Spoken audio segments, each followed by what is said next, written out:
Ai, desculpa.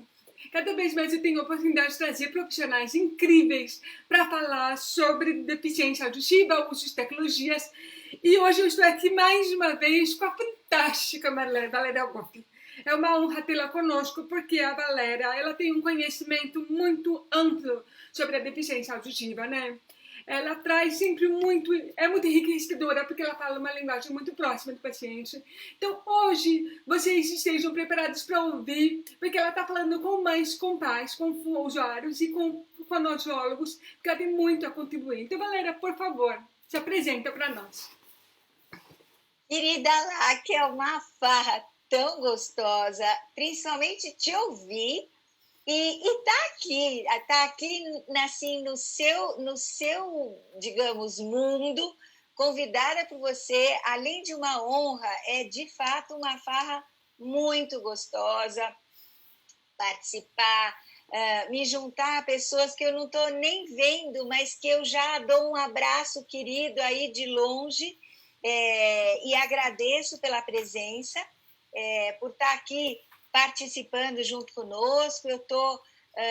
Eu sou fonoaudióloga da equipe do implante coclear do Hospital das Clínicas da Faculdade de Medicina da Universidade de São Paulo, e tem um monte de gente querida nessa família linda do HC, inclusive a LAC, mas abraço todos vocês que tenham sido ou que queiram ser parte dessas famílias de implante coclear que estão aí distribuídas pelo Brasil. Um abraço grande aí, de boas-vindas a quem vai nos acompanhar nessa live. Olha, tem muita gente, nós acabamos de começar, já tem 30 pessoas nos assistindo, várias fonos, tem a Tatiana, que eu acho que ela é do HC, inclusive, tem uma fonoaudióloga chamada Rúbia Karina, tem a Juliana Ferreira, que é do Rio, tem várias fonos assistindo a gente, e muitos pacientes, inclusive pacientes do HC, que já fizeram pergunta aqui. Sheila, já manda a sua pergunta. Ela tem uma mãe tá doida para te mandar uma pergunta mais calma. Vamos por partes, né? Hoje a gente está aqui para falar sobre a importância da comunicação da fono de mapeamento com a fono de reabilitação. E eu vou te perguntar, por que essa comunicação ela é tão importante? No que afeta a qualidade de desenvolvimento do paciente se as fonos se comunicam? Nossa, Lac, eu amei esse tema quando você me convidou e comentou, porque para mim é assim, toda vez que a gente programa o paciente, programar, na verdade, eu acho que para responder essa sua pergunta, eu vou voltar um pouquinho antes. Qual é definitivamente o objetivo das programações, né? O objetivo da programação é tentar melhorar, monitorar, lógico, como é que está essa audição e monitorar como é que está a evolução, tanto das habilidades auditivas como comunicativas. Mas para eu programar, para eu mexer nos parâmetros, né, elétricos de estimulação do implante coclear, eu preciso uma série de dados. E às vezes a gente, como audiologista, vê um recorte do paciente. Naquela 1 hora e meia, às vezes 2 e meia, se é um bilateral, mas enfim, a gente vê um recorte do paciente. E o fonoaudiólogo da reabilitação é efetivamente quem está acompanhando semanalmente o paciente e conhece, às vezes, nuances do paciente que a gente, nesse recorte de uma sessão de programação, não consegue enxergar, né? Ou não tem tempo de avaliar.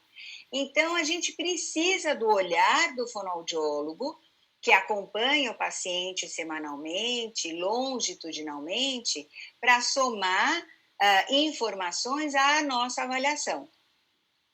E essa troca, essa informação, às vezes é mega importante, porque ela me traz um ponto onde eu preciso focar na programação. Ela visualizou, enxergou que o paciente, sem querer, está escutando barulhos meio que de outros cômodos, por exemplo, ou de outras salas, ou ela está dentro da sala de terapia e o paciente se assustou do telefone e tocou na secretaria, do tipo, opa, tem um ruído distrator que está exageradamente distraindo o paciente.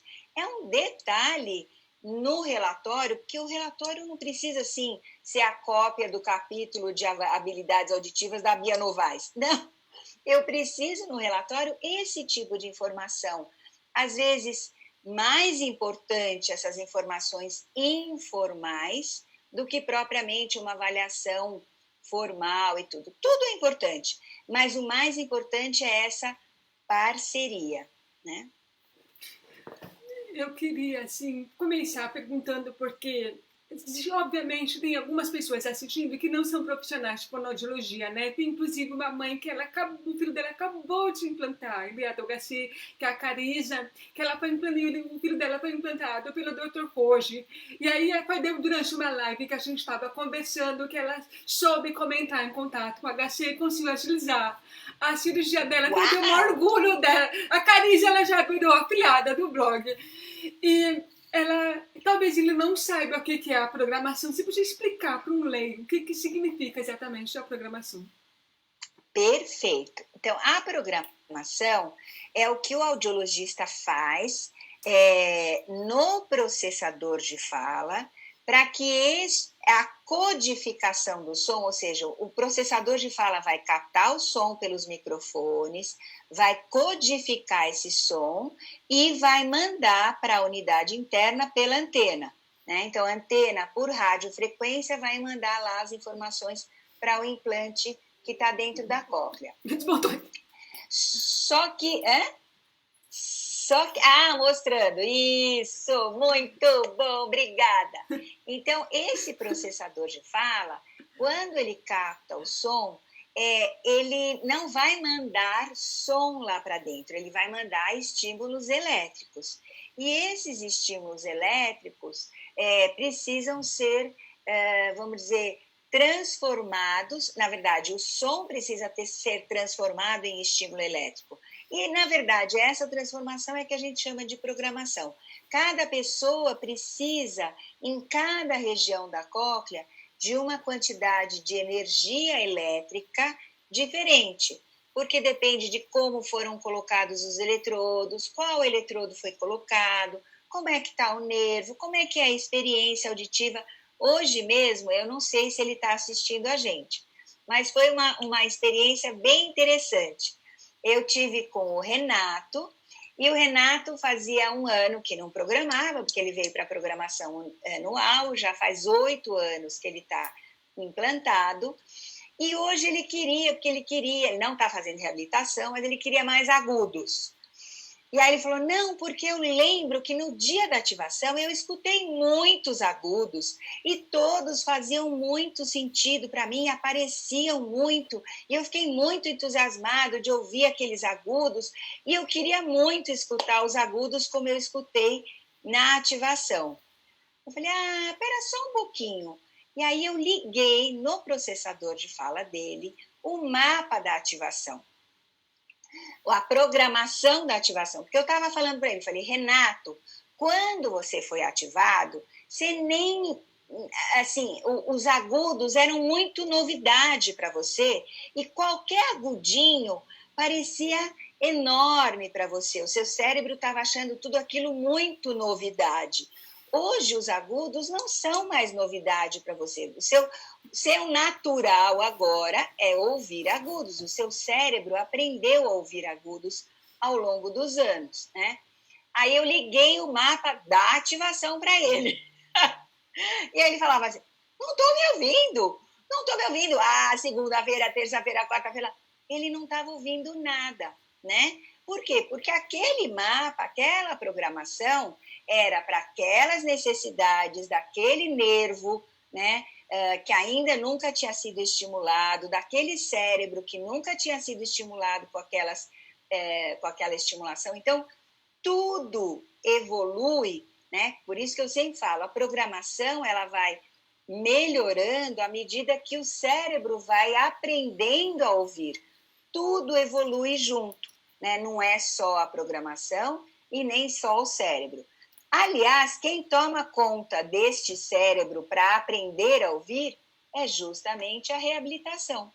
Então, quando a gente melhora a programação e melhora as habilidades auditivas, né, desse cérebro que está aprendendo a escutar, é a comunicação que eu falei para você, que a gente estava justamente está discutindo nessa live. Não dá para andar uma sem andar a outra e as duas andando juntas, de preferência na mesma direção, né? Então, quando eu programo, eu também tenho que mandar o meu relatório do que eu avaliei, do que eu observei, né? Do que eu senti que eu tentei melhorar na programação e quero ver se a reabilitação conseguiu observar essa melhora de fato, ou se a minha programação foi num sentido, ela falou, Valéria, você queria isso, mas eu não estou conseguindo ver isso, né? Então, é uma via de dois sentidos, né? Tem que ir um relatório e voltar outro relatório. Então, assim, facilitando para você, eu já deixo você complementar, só para não perder a ideia. É como afinar um instrumento musical, né? Basicamente, seria como... Exatamente, é como afinar um instrumento musical. Então, programar é justamente fazer essa sutileza. Na verdade, eu às vezes faço uma outra analogia, mas a sua é muito melhor porque é de afinar instrumento mesmo, da costureira. Que eu me sinto, às vezes, uma Madame Coco Chanel, que você vai na costureira e você engordou um pouquinho e ela solta um pouquinho na cintura, e aí você ganhou um pouquinho de quadril, ela precisa soltar um pouquinho no quadril, ou você emagreceu e ela precisa diminuir no busto. Então, na verdade, programar é personalizar a escuta, digamos, né? O como a pessoa vai escutar naquela frequência, em outra frequência, se é mais rápido, mais lento, mais grave, mais agudo. A gente, de fato, eu acho que você fez uma analogia melhor de afinar, né? Afinar mesmo. E aí eu ia complementar, voltando em quem começa a ouvir, né? Essa programação, quando a gente ativa, né, no primeiro dia que a gente liga, que a gente faz a primeira programação, que a gente apelida de ativação, essa primeira programação, ela não é definitiva. Aliás, ela nunca é definitiva. A programação, justamente, por isso que eu faço a analogia da costureira, porque a gente engorda, emagrece, come mais, come menos, né? Tem diferenças hormonais. Então, a vida toda a gente vai ajustando essa personalização da programação. Mas na primeira, não dá para a gente fazer todos os sons entrarem do jeito que eu gostaria, porque tem um monte de, digamos, requisitos para a gente perceber sons e entender a fala. Então, a gente não deve esquecer que ouvir não é só detectar sons. O bebê que nasce com até 3 meses de vida, mesmo ouvindo, ele está ouvindo tudo, mas ele não está respondendo para tudo porque ele não tem maturidade. O bebê de 3 meses de vida, e vamos aí fazer 3 meses de idade auditiva, para quem ativa até 3 meses depois da ativação, se não tinha nenhuma experiência auditiva antes, é como se ele tivesse 3 meses de vida, né, auditiva. Às vezes ele está ouvindo tudo, mas ele não está respondendo. Então, os pais falam assim, mas ele não está respondendo, esse implante não está funcionando, né? Nossa, e quem não sabe, a família fala, nossa, fez uma cirurgia cara e não sei o quê, e continua não respondendo nada. Porque, de fato, existe um tempo para que o cérebro aprenda não só a responder, mas a responder aos sons baixinhos. Depois o cérebro evolui, né? As habilidades auditivas evoluem e começam não só a perceber os sons baixinhos, mas a diferenciar os sons. É tudo o que você lá, que lindamente descreve nas suas descobertas no seu livro, Ouvir como um Surdo, que você primeiro descobriu um monte de sons que... Exatamente!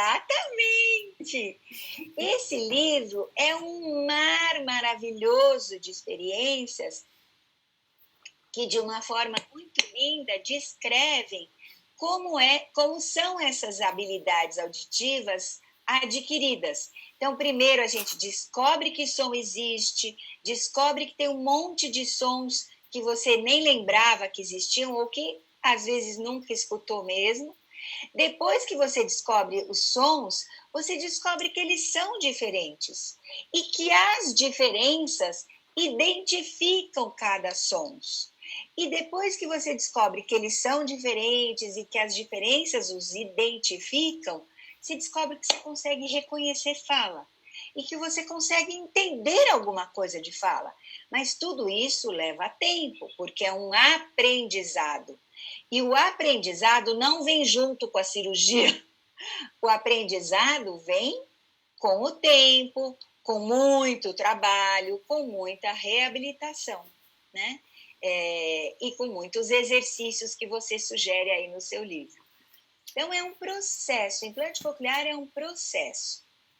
Eu vou descrever. O livro é todo para brincar. Eu falo que é um caderno de atividades para adultos, né? E ele não é só para surdos, não, gente. Ele é para ouvintes também. E já estão se esquecendo como que se ouve o nosso dia a dia. É para praticar principalmente a atenção. Mas aqui, deixando o meu merchan de lado, vamos para as perguntas aqui. Já tem algumas perguntas que uma mãe perguntou. Por que quando a pessoa já usa um aparelho há um tempo e ela fica sem um aparelho por algum motivo, por exemplo, vai para manutenção e leva 3 semanas, um mês para voltar na manutenção, por que muitas vezes a criança ela não aceita colocar esse aparelho de volta? Amei a pergunta, super real, que a gente vive isso quase todos os dias, né? Ainda mais agora na pandemia, que está todo mundo assim, com muita dificuldade de consertar seus aparelhos e que acaba demorando um pouquinho mais. De fato, existem vários motivos. O primeiro deles, a analogia mais simples que eu digo, é como quando a gente está dormindo, de olhos fechados, persiana fechada, e alguém vem bem espírito de porco e abre a janela com aquele sol que entra nos nossos olhos, você fala, apaga, apaga, apaga, apaga, fecha, fecha, fecha, fecha, né? A ideia é de que quando o nervo auditivo fica descansando, né, tanto tempo, às vezes 3 dias são suficientes, quando liga o aparelho de novo, é aquela sensação do tipo, ai, me tira isso, né? Então tem que entrar com calma, abrir mais baixinho, se tiver algum mapa baixinho, tentar colocar o mapa, às vezes zerar o volume. Zerando o volume, a gente tem que pensar que não é zero de som. Zerar o volume, cada marca de implante coclear, quando a gente abaixa o volume, abaixa uma porcentagem dos níveis de corrente que a gente programou. Alguns abaixam, se você zerar, abaixa 20%, 30%, 40%, mas não é zero de som. Então, os mapas baixinhos, com zero de volume, estão estimulando. Às vezes, até esses acabam também sendo altos, fortes demais, tá? Mas é uma tentativa. Se nem esse não funcionar, precisa voltar para reprogramar e a gente poder abaixar bastante, até voltar a acostumar. Um segundo motivo, fora digamos, esse descanso, esse repouso auditivo que até o cérebro fica depois de alguns dias ou meses sem usar, é a própria impedância lá dentro. Quando o eletrodo fica sem passagem de corrente, ficam depositados em volta dos eletrodos proteínas, tecido cicatricial, fibroso, e aí ele atrapalha a passagem da corrente e acaba, digamos, interferindo no na representação dessa corrente aí. E aí acaba ficando meio multiplicada. Agora que você já esclareceu bastante o que é o mapa, como que o mapa, o paciente percebe o mapa, essas coisas, vamos para a parte que a gente veio falar. Quem é responsável por esse relatório que uma fono deve fazer para outra? Se é o paciente que deve pedir, se deve partir da própria fono fazer, o que você aconselha para a gente saber como que a gente cria essa cultura da comunicação das fonos, né? Adorei. Então, na verdade, eu não vou dizer que é uma responsabilidade. Considerando que desde o primeiro dia até na avaliação, para a gente saber se um candidato tem ou não indicação, eu costumo colocar para a família que a gente vai trabalhar todo mundo junto, é uma parceria. A família tem que ter na fonoaudióloga da reabilitação uma super parceira, amiga, do tipo assim, para trocar figurinhas de como é a melhor forma de estimular o seu filho, no caso de uma criança.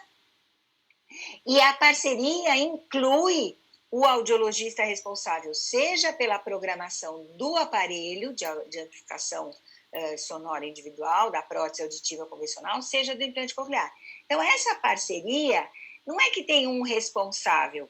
O legal é a família lembrar, avisar a reabilitadora do tipo, olha, tenho hora para programar na semana que vem, ou já marquei para daqui a 3 meses. Então, o fonoaudiólogo da reabilitação já sabe que toda vez que vai programar, tem que fazer umas linhas gostosas de falar, Valéria, ó, no mapa 3 ele não estava escutando, mas no mapa 4 ele conseguiu, mas eu ainda acho que está baixinho. Ou ao contrário, do tipo, olha, ele não conseguiu usar o mapa 4, eu precisei ficar no 2 e no 3, porque o 4 está meio exagerado, deve ter alguma coisa errada lá. Ele nem sabe o que é, não importa. Eu posso até explicar, porque a ideia é de que ele pode tirar essa dúvida, mas me contar o que está acontecendo, porque a gente vai direcionar. Eu costumo colocar, e fica meio que até um parágrafo, sabe, daqueles que a gente copia e cola, porque ele é muito importante. O final dos meus relatórios para os fonoaudiólogos da reabilitação são assim, me manda, por favor, o seu relatório, porque eu preciso dele para direcionar as necessidades da próxima programação. Se não, fica meio só com o meu olhar. E como eu falei, às vezes o meu olhar é meio estreito, porque eu só vejo uma parte do paciente do que eu estou vendo naquele momento, né? Então, a família pode lembrar o fonoaudiólogo reabilitador da data que tem que vir comigo. O fonoaudiólogo reabilitador tem que perguntar para a família quando que você vai programar para estar preparado para fazer esse relatório. E eu tenho que lembrar a família se ela trouxe. Mas do mesmo jeito que eu peço, eu também tenho que mandar o meu, né? Então, o meu com todas as avaliações que eu fiz, eventualmente quais foram, de maneira geral, não preciso imprimir o mapa, que antes eu imprimia, mas às vezes é um monte de números que o fonoaudiólogo da reabilitação pode olhar aquilo e falar, sabe, assim, eu não quero nem ver. Na verdade, o mais importante é eu falar o que eu mudei em cada programação e o que eu quero que ela observe se houve, de fato, alguma mudança, né? Se foram simplesmente mudanças de aumentos progressivos de corrente, eu também posso falar isso e mandar audiometria para ela saber se efetivamente aquele paciente com implante coclear está escutando, se tem acesso a todos os sons de fala, se o planejamento terapêutico dela pode estar abrangendo todos os sons, porque o paciente está escutando todos os sons. Então, do mesmo jeito que ela precisa do meu relatório para bolar o planejamento terapêutico dela, eu também preciso do relatório dela para direcionar a programação. Então, não é uma responsabilidade, é uma parceria. Todo mundo tem que se lembrar, né, de mandar. A gente sempre fala, adianta, né? Mandar atrasado? Adianta, mas não é a mesma coisa. Eu quero o relatório antes de eu programar. A gente fala, né, que o implante é um trabalho de equipe, né? Uma equipe aqui trabalhando, né? Somos todos, muitas vertentes trabalhando, inclusive o paciente. E eu faço É mesmo. o mais importante, porque sem paciente não tem equipe. Sem paciente não tem implante. Vai eu falo isso porque eu me lembro quando eu sentava nas minhas programações, muitas vezes eu sentava e eu mesma fazia um relatório para vocês tudo que eu tinha ouvido e tal, e você ficava rindo, e você falava, mas é ótimo você ter falado isso, porque eu vou mexer aqui, fazia uma programação Isso. conforme as minhas reclamações, né? Eu acho super Mas legal, é né? muito legal. Com os adultos, a gente pode fazer esse, digamos, ping-pong de tentar encontrar um questionário de queixas, digamos, né? Que é isso que a gente quer. Tem queixas, vamos tentar resolver. Nem todas as queixas são resolvíveis com modificações na programação, mas muitas são, né? Como até a falta de desenvolvimento de uma criança. Será que não tem alguma coisa na programação que eu possa melhorar para ajudá-la a desenvolver melhor? Ou será que a minha programação não está atrapalhando porque está muito alto e ele não está nem conseguindo usar e eu, na melhor das boas intenções, fui subindo, mas queimei o bolo, né? Quem pode me falar isso é ou a família ou a reabilitação. É uma pena que mapeamento não consiga, por exemplo, tirar a voz chata. Quando a gente tem um chefe chato, eu coloco um filtro assim, só para a voz dele, mas você não ouve. Eu sempre tive esse sonho, mas eu nunca consegui uma programação perfeita para isso, infelizmente. Então, assim, ouvir o que a gente não quer, né? Mas, enfim, por exemplo, às vezes a gente pode dar uma driblada nos sons de ruído externo, às vezes até de zumbido, né? Às vezes a gente pode, com a programação, tá provocando zumbido e a gente não está nem sabendo, porque às vezes não é que ele tá, o mapa, a programação tá alta como um todo, às vezes é só uma faixa de frequências que está mais alta e a gente precisa ficar de olho se não é uma faixa que está desconfortável ou que está ultrapassando o conforto, né, da pessoa. E, às vezes, aquele único eletrodo, aqueles 3 eletrodos, são o motivo dele não estar conseguindo usar, ou de estar dando dor de cabeça, ou de estar irritando alguns sons, né? Então, de fato, a programação precisa de um maior número possível de informações da família, da reabilitação. Esse diário que você fazia era riquíssimo, né? Eu costumo até pedir licença para digitalizar, escanear os diários e colocar, porque são muito ricos. É verdade, é verdade. Aliás, eu ia te pedir, se você tem alguma dica para dar para os pais, para eles observarem, tipo na semana anterior da programação, para poderem os próprios pais também levarem alguns relatos para vocês, não ficarem só no relatório da fono, mas os próprios pais, porque a fono também fica 2 horas com a criança por semana, por exemplo, e os pais ficam muito mais horas, né? Uhum.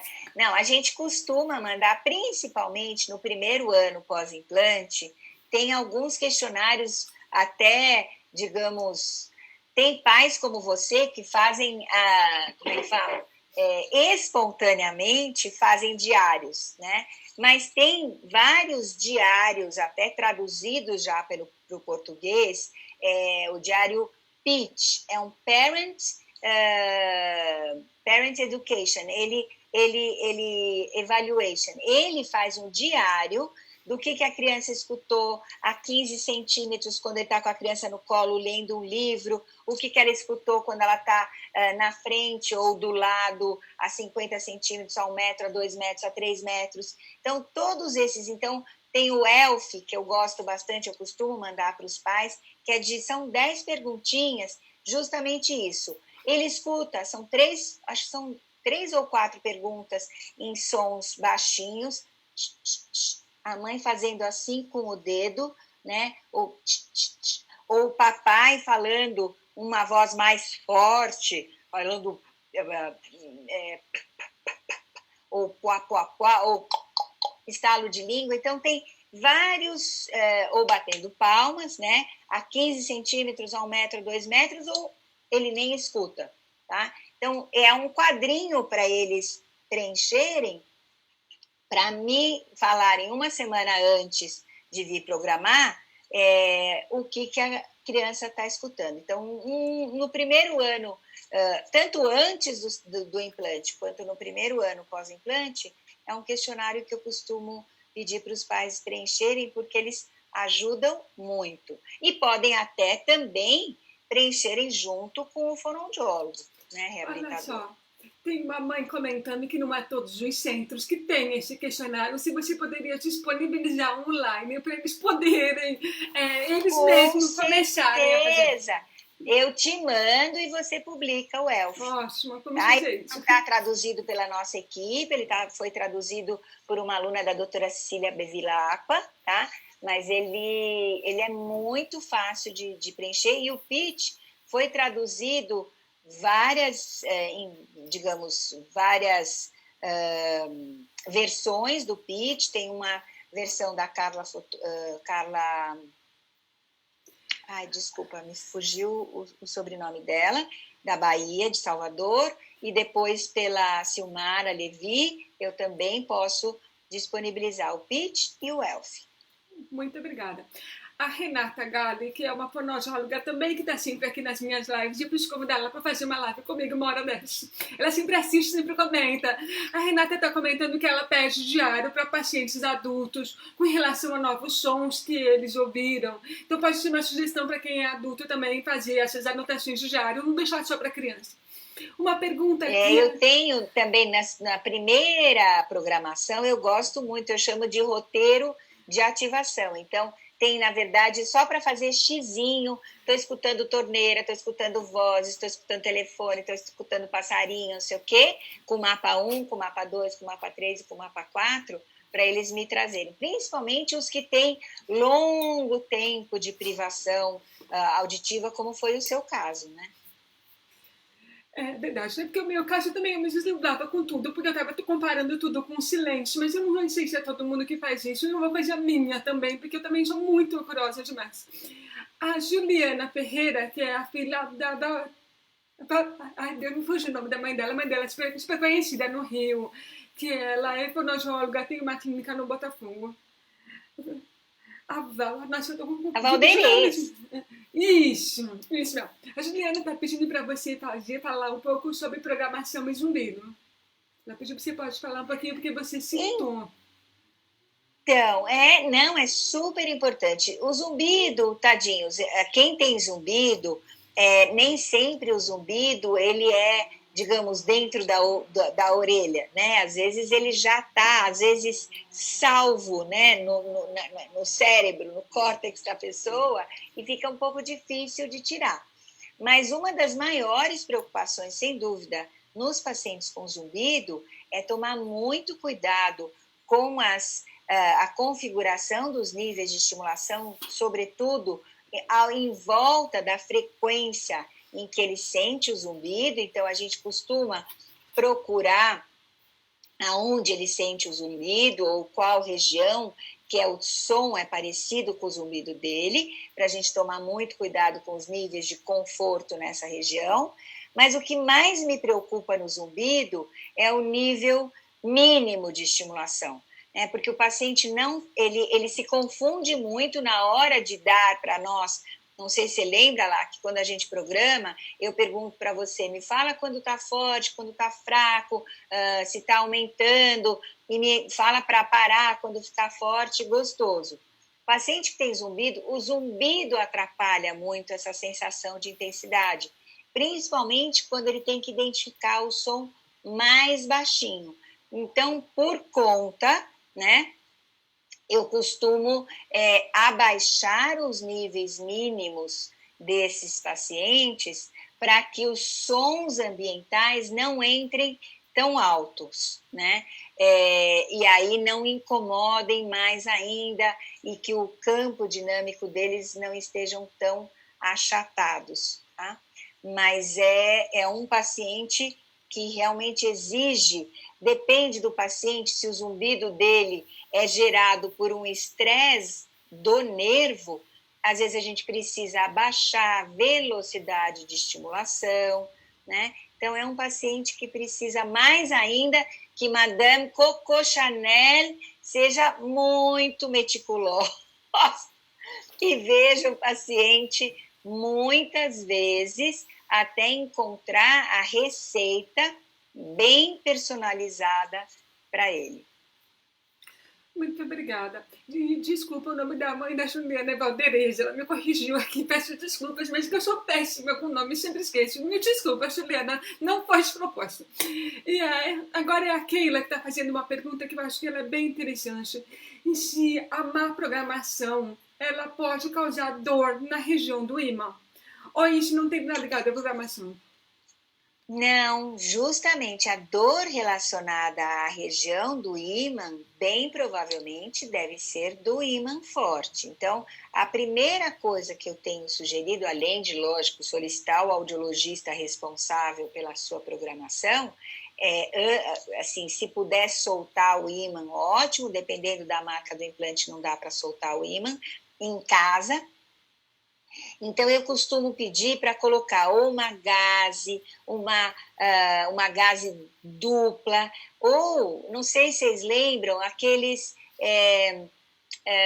band-aids que a gente coloca no braço quando tira sangue, cola no verso da antena para fazer um colchãozinho, para dar uma espaçada nessa distância do ímã, para ele não ferir, não provocar essa dorzinha, né? Mas não é só a força do ímã que gera essa dor. Às vezes, a manipulação da cirurgia, porque a gente sabe que a nossa pele, ela é muito cheia de inervação sensitiva mesmo, de dor. E, às vezes, tem nervinhos aí mesmo que o médico, por necessidade de implantar, ele acaba, digamos, ferindo, manipulando ou agredindo inervação, e tem pessoas que têm bastante dor mesmo, que precisam, às vezes, até tomar remédio, até que isso se adapte e diminua essa dor. Eu mesma, eu troquei a força do meu ímã. No meu caso, eu sou Koffler, e ele vai de 1 a 6. E eu tenho 3, né, que é o normal. De adulto, eu uso o ímã 1. Eu uso o ímã 1, que é o ímã de bebê. A minha pele é muito fina. O do câncer, mas não é dos dois lados. No Glaciers eu uso 1, porque o 2, mesmo o 2 me dava dor de cabeça. Assim, ele ficava muito pra fora. Não tem gente que tem pele muito fina mesmo, e aí a força do ímã, ela incomoda. Nossa, eu sempre peço para, por favor, prestar muita atenção. Conta um pouquinho para nós todos como foram as sensações que você teve, como é que você descobriu que estava com a força forte. Bom, inicialmente, no primeiro dia, eu me lembro assim, eu saí da ativação. No primeiro dia, você falou para mim lá que não vai usar muito tempo, porque você ainda não está acostumada. Mas aí eu saí da ativação e eu fui para uma festa, tá? E eu fiquei na festa até as 2 horas da manhã. Malandrinha! No dia seguinte, aí eu cheguei, aproveitei. A primeira festa que eu estava ouvindo, depois de 22 anos de silêncio, foi uma maravilha. Cheguei em casa, tirei um implante. Acordei no dia seguinte com essa parte aqui da cabeça doendo. Muita diferença, não fiquei pensando. Mas doía só essa parte da cabeça, tá? Não doía assim, nada. Era essa parte da cabeça. Na hora que eu botei o ímã, eu já percebi que a dor estava ligada àquilo lá. Então é assim, nos primeiros dias, obviamente, é como colocar um sapato novo. Às vezes o sapato está muito justinho no seu pé e ele acaba machucando o seu pé. Mas com o passar do tempo, isso foi melhorando, a gente vai se acostumando. Mas eu percebia que, dependendo do dia, eu tinha uma dor no final do dia. Né? E aí eu lembro que conversei com você, eu tô com uma dorzinha aqui, e você me deu a ideia de afrouxar um pouco o ímã, porque no caso a minha antena permitia isso. E isso melhorou. Só que chegou uma hora que ela estava tão frouxa que o ímã caía. Mais de uma vez meu ímã caiu. E foi aí que eu pedi a troca para o ímã mais fraco, porque realmente eu sentia dor e muito desconforto. Trocando para o ímã na numeração certa, eu nunca mais tive essa dor. Ele ficou super confortável. Perfeito. Então, a dor da programação, às vezes, que pode acontecer, não deveria, mas de fato, né? Assim, o audiologista que programa, ele faz tudo para melhorar, no sentido de que, baseado na nossa experiência, às vezes eu comento com o paciente, falo, olha, eu vou fazer essa modificação porque eu quero te ajudar, mas quem vai saber se essa modificação vai te ajudar mesmo é você, né? Então, às vezes a gente faz alguma modificação na programação que, em vez de ajudar, dói e pode incomodar. É isso que eu falei, não deveria doer, mas pode acontecer quando está muito forte em alguma região. A Doroteia aqui está fazendo uma pergunta que talvez possa estar ligada à programação. Ela está fazendo pergunta no nome de uma mãe chamada Rosiana. A filha dela foi implantada com 3 anos e hoje ela tem 12. E que a voz dela é muito infantil. Ela quer saber se isso pode estar ligado à programação, à qualidade da voz e à infantilização da voz. Oi, Doro! Um beijo querido para você. Na verdade, a voz infantilizada, eu arriscaria dizer que não tem a ver com a programação. Porque são duas coisas diferentes. É aí que eu não vou saber dizer se a filha da Rosiana tem uma voz agudizada ou uma voz infantilizada. Porque uma voz agudizada não necessariamente é infantil. Então, agora eu estou falando infantil. Mas eu posso falar com uma voz bem aguda e não ser infantil. Então, assim, a voz infantilizada, ela tem uma inflexão, uma modulação, que é como quando a gente conversa com criança. Ai, que lindo! Né? Então, a inflexão da voz infantilizada não tem a ver com implante. Eventualmente, se a voz estiver agudizada, pode ser que ela esteja escutando e se apoiando naquela escuta, digamos, do como ela escuta, que pode ser bastante agudo. Mas assim, de bate-pronto, Dorô, não consigo ter certeza.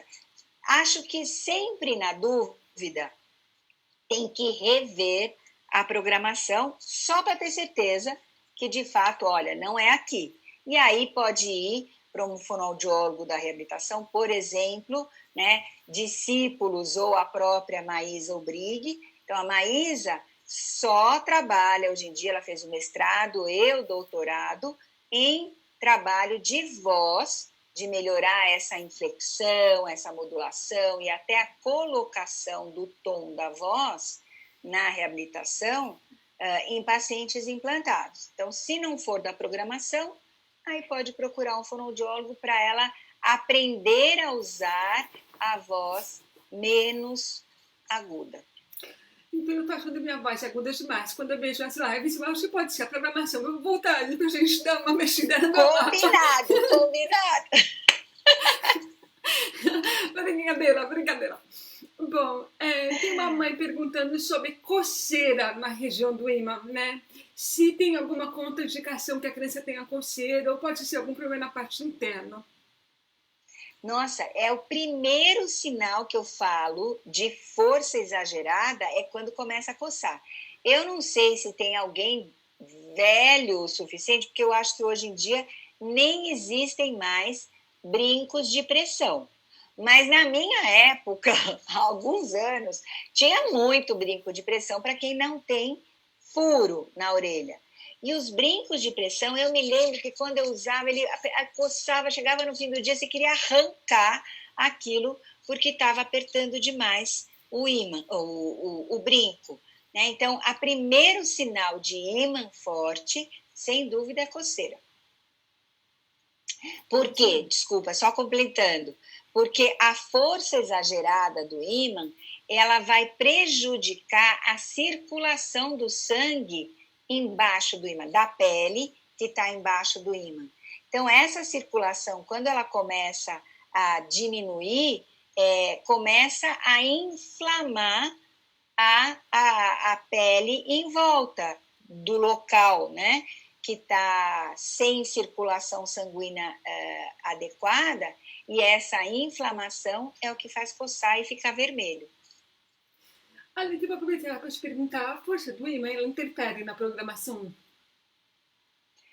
Não nos níveis de estimulação, não na necessidade, mas às vezes pode interferir no consumo de bateria.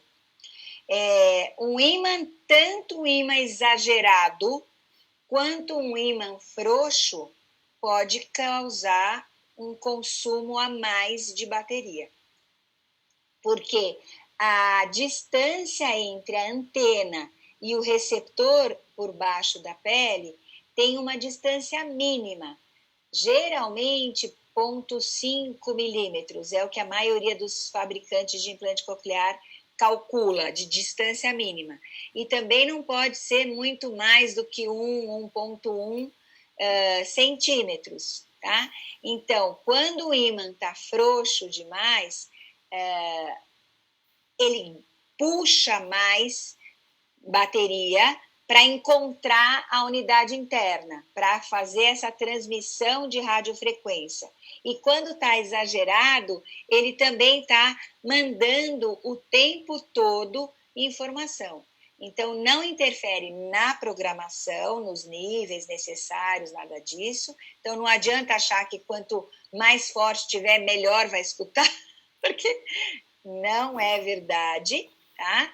Então, o ímã está lá só para manter a antena de fora exatamente em cima do receptor interno. Tá? Então, como elas são duas antenas, uma precisa estar bem em cima da outra. Então, o ímã funciona para isso, para um acoplamento entre a antena externa e a antena interna. Mas ele tem uma distância mínima necessária e máxima necessária para fazer essa transferência de radiofrequência de uma forma ideal. Tanto mais longe quanto mais perto, pode consumir muita bateria ou muita pilha. Tá todo mundo aqui comentando, eu inclusive, que a gente não sabia disso, né? Um tipo de informação que a gente não sabe. Que o ímã pode influenciar a quantidade de bateria. Uma coisa muito interessante. A Juliana está fazendo uma outra pergunta aqui. A Juliana, filha da Boderês, que também é fonoaudióloga, poderia falar um pouco sobre mapeamentos de pacientes com desordem do espectro da neuropatia auditiva, se precisa de algum cuidado especial? Sem dúvida, Ju. Eu acho que assim, tem neuropatias e neuropatias, né? Então, a neuropatia auditiva, infelizmente, acho que a gente ainda está engatinhando num diagnóstico preciso.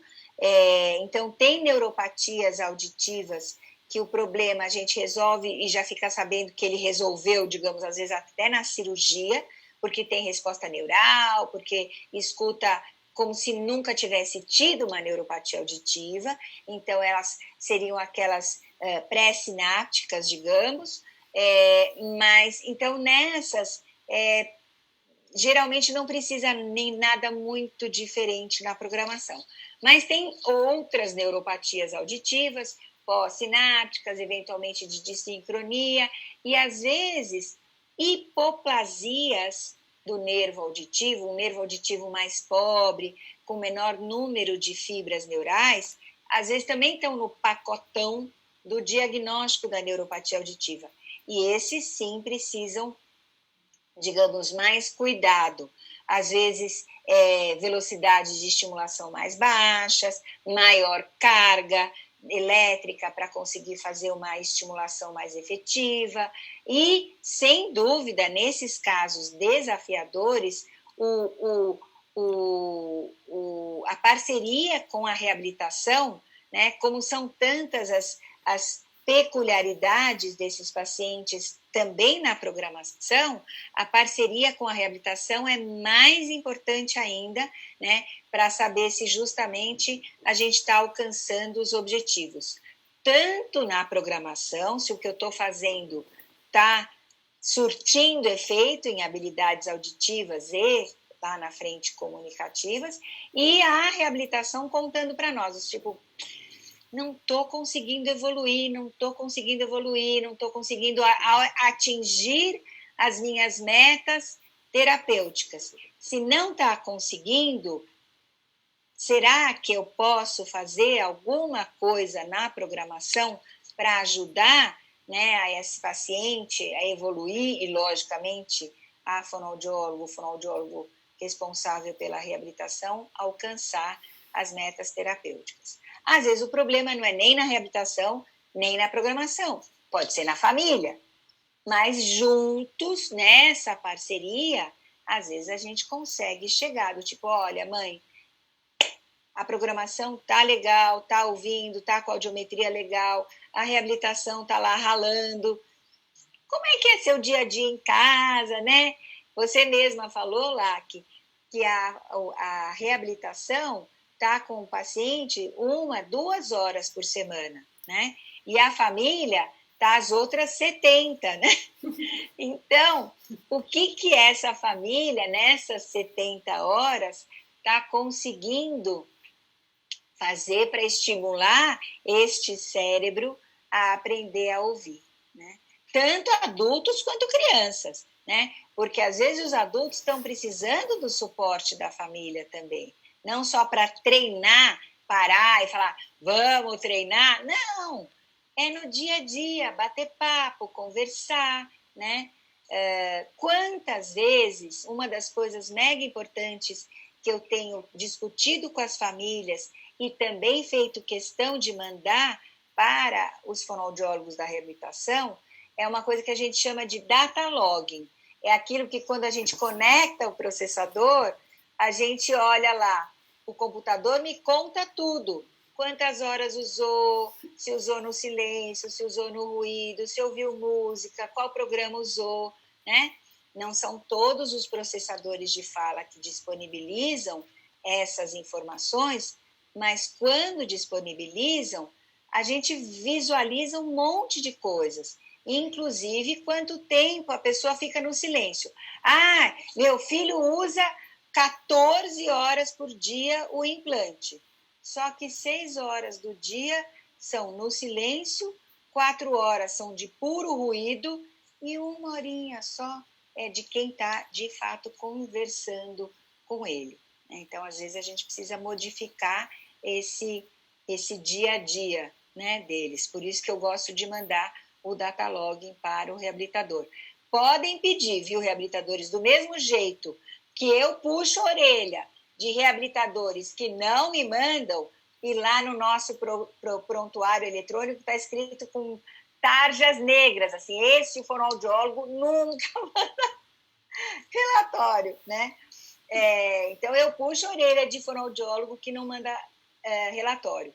Mas se a gente não mandar, porque pode acontecer um dia que eu tenho um paciente atrás do outro, e não vou dizer que não é raro, é bastante frequente, eu atender um paciente atrás do outro e falar, eu mando depois o relatório com a maior das boas intenções, eu quero mandar o relatório depois, e eu esqueço.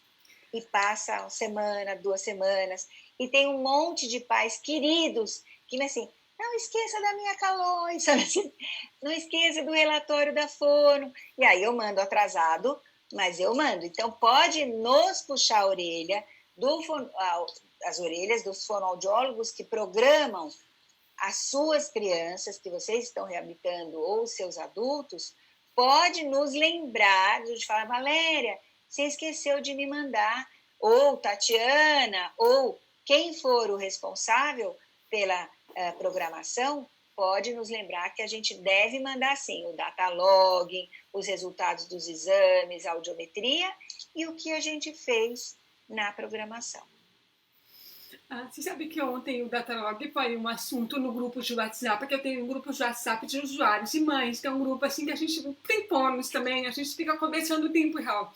E o assunto era o Datalog. E os adultos estavam todos falando que vão proibir a fono de ver o Datalog do uso durante a quarentena, porque a gente está ficando muito em casa. Então a gente está usando menos que o normal. Então, você não vai ver, eu não vou deixar você ver o meu Datalog aqui. Ai. Mas nessas épocas de pandemia e de que a gente estava, de fato, né, o isolamento social, digamos, obrigatório, né, impactou todo mundo. Então, o tempo de fala é pequeno. Mas, por exemplo, no data logging, no caso da Cochlear, como são os seus aparelhos, eu consigo ver, inclusive, quanto tempo você usou o seu fone clip para ouvir alguma música, ou o seu mini mic para você ouvir alguma conferência. Então, assim, tem muita diversão auditiva que não necessariamente é só de fala no silêncio, enfim, né? Mas eu vou ficar de olho.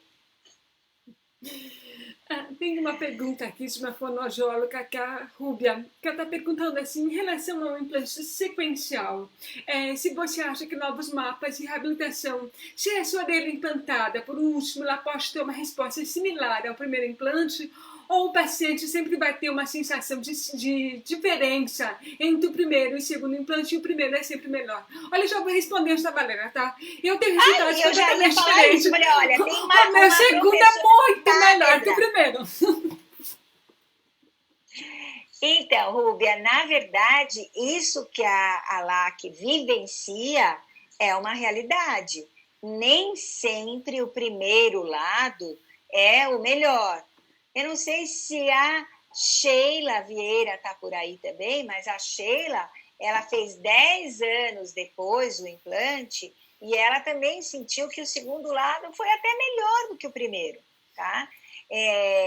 Lógico que a maioria das pessoas, a tendência é que o primeiro seja o mais forte, o predominante. Tem pesquisas mostrando que, de fato, a estimulação elétrica ela é poderosíssima em fortalecimento sináptico, tá? Então, a primeira orelha acaba ganhando das vias auditivas centrais muita força. Então, em raros casos, o segundo lado acaba podendo ser melhor, né? Às vezes, o segundo lado tem a vantagem de ter sido aquele, como no caso da LAC, que tinha mais resíduo auditivo, era uma orelha mais estimulada por ter sido o uso de prótese. O seu não? Não era. Era exatamente igual. Eu tinha uma perda exatamente igual. É que desse lado eu tenho uma fibrose, que desse lado eu não tenho. Era a questão da fibrose mesmo. Entendi. Mas, às vezes, acontece que o segundo lado, né, ele tem um resíduo auditivo melhor, então acaba que tem um resultado melhor também, né? Mas ele por bastante tempo, eles ficam diferentes, né?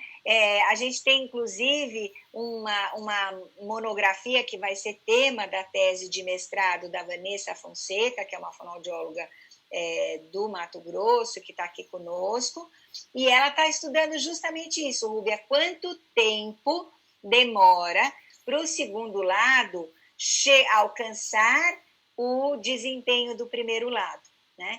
E a gente está vendo que demora mais de 6 meses, para algumas pessoas 1 ano, né? Mas, às vezes, até ultrapassa o desempenho de uma forma muito rápida. Então, não dá para dizer que elas sejam iguais, nem nos implantes simultâneos elas são iguais, né? Tem muita diferença de tipo de inserção, como é que ficou a inserção dos eletrodos, de aporte neural. São realmente... Nossas metades são 2 metades diferentes, né? Meu perfil, né? E o de todo mundo é muito diferente.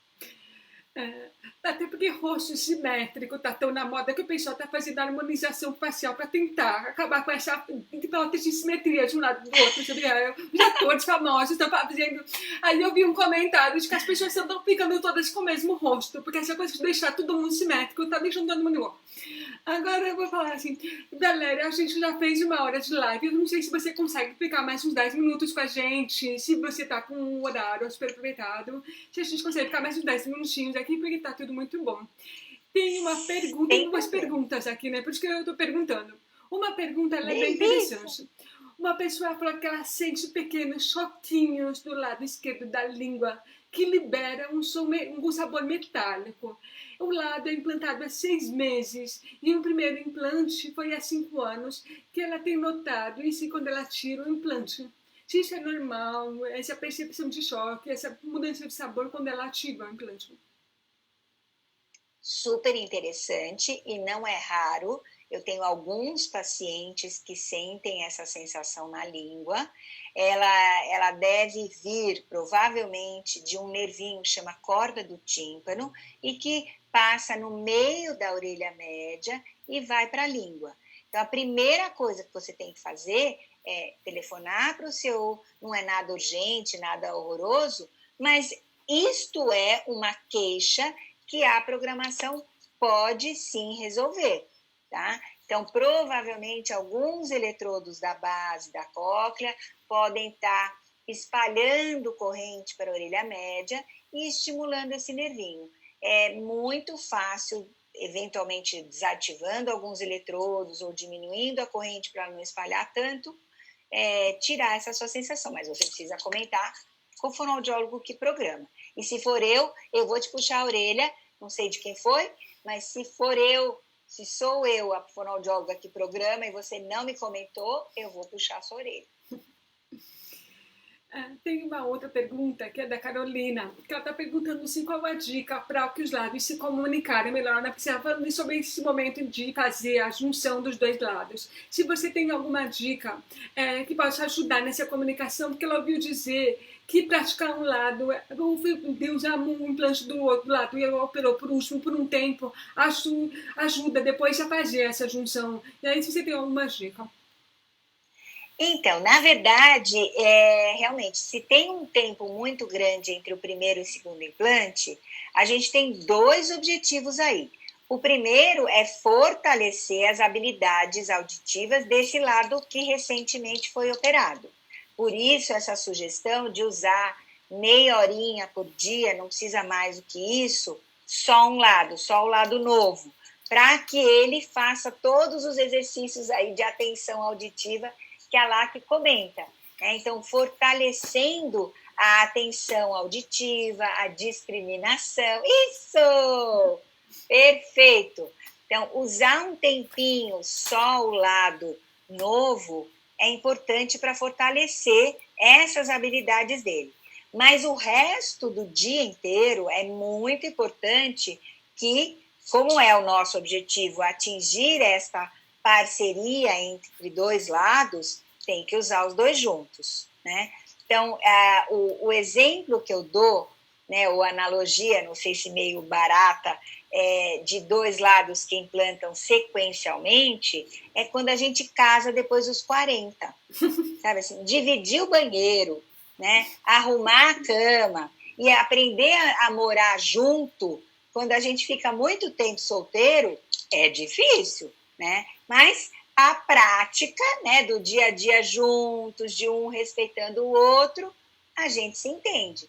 Então, a ideia é que é importante usar um só, mas um pouquinho do tempo, porque a maior parte do tempo, um precisa aprender a conviver e a somar, né, informações e a ver essa integração das informações dos 2 lados. Não é raro, né, que às vezes, quando o primeiro lado é muito forte, que a gente de fato precise abaixar um pouquinho esse primeiro lado, do tipo, né, na programação, para que o cérebro aguente a gente entrar com a segunda ouvido e a segunda informação. Porque se o primeiro lado que estava sozinho está muito forte, se a gente aumenta um pouquinho o segundo lado, ele já estrila. Então, a gente acaba limitando o segundo lado de não poder evoluir, porque esse está muito alto. Então, esse balanceamento é muito importante, né? Para que os 2 entrem juntos, para que os 2, um permita a entrada do outro e essa somação positiva, digamos, favorável. Eu vou ter que encerrar, porque senão a live vai ficar muito longa para quem vai assistir depois, porque ela fica salva aqui na página e ela vai também para o YouTube, para quem estiver dando busca. Eu vou ter que encerrar, mas eu vou ter uma última pergunta e aí depois a gente encerra. Tem um monte de elogio aqui, tem muitos mães de implantado que amou a live, os usuários que amaram a live, fornos que amaram a live, todo mundo gostou muito. E a última pergunta que eu vou fazer é uma mãe que ela está perguntando se você podia explicar um pouquinho melhor sobre esse relatório do Datalog, porque a filha dela é mãe de 3, a caçula é implantada, e ela ainda não entendeu o que significa exatamente as divisões de fala no ruído, silêncio, música, e se isso tudo seria junto, misturado, que ela quer entender o que significa o Datalog, na verdade. Na verdade, Datalog é o que é a captação, o microfone do processador de fala consegue registrar a intensidade, né, e a melodia desse som de entrada. Então, o Datalog é esse armazenamento de informações de acordo com a intensidade e a periodicidade. Quando é música, é ritmada, quando é fala também, e quando é ruído, são ondas bagunçadas, vamos dizer assim. E isso é ao longo do dia. O Datalog faz uma média. Então, se você ficou no fim de semana meditando, digamos, né, no Tibete, e ninguém falou com você por 24 horas, essas 24 horas de silêncio do fim de semana, elas são distribuídas para os outros 5 dias da semana, que você possa ter ficado em conferência o dia inteiro. É mais ou menos como a minha caminhada. Eu só ando no fim de semana, ando 10 quilômetros. Eles valem pelos 700 metros que eu ando de segunda a sexta. E aí me dá uma média semanal aí do quanto eu andei por semana. Então, o Datalog, ele vai armazenando, dependendo do processador de fala, ele armazena todos os dias. Você não vai, há 3 anos não vai programar. A partir do momento que você não conectou o processador de fala, ele foi armazenando essas informações de intensidade. Se você ficou no silêncio sem fala, que a gente sabe que quando fala mais ou menos a 60 decibéis. Qualquer coisa menos de 60 decibéis, 55 ou 50, entra como silêncio, né? Ninguém conversou. Mais do que 80 entra como ruído e uma onda periódica. E aí tem a periodicidade, como eu falei, da música, e aí ele calcula o tempo médio durante esse tempo aí, desde a última programação.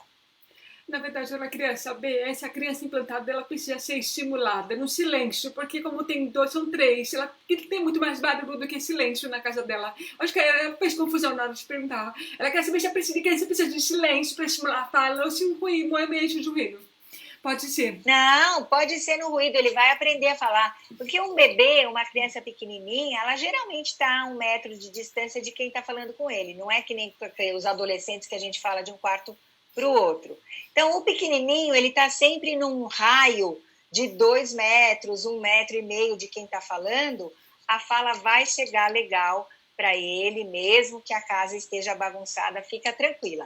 Lógico que se tiver um momentinho gostoso, da hora de trocar, da hora de comer, que esteja mais silencioso e para você poder cantar, melhor ainda, porque ele registra melhor aqueles sinais acústicos. Mas o dia a dia pode ser barulhento. Ele, estando perto, ele vai escutar bem.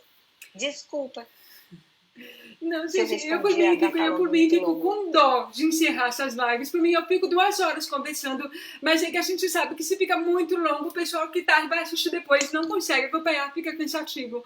Mas assim, eu queria mandar um beijo especial para todo mundo que está assistindo, porque olha, tem assim, a Bárbara Rosa está assistindo, a Rubia Carta que falou, a Gisela Formigoni está agradecendo a live, a Liz, que foi a pessoa que pediu para a gente fazer essa live. Também tem aqui são fonoaudiólogos, né?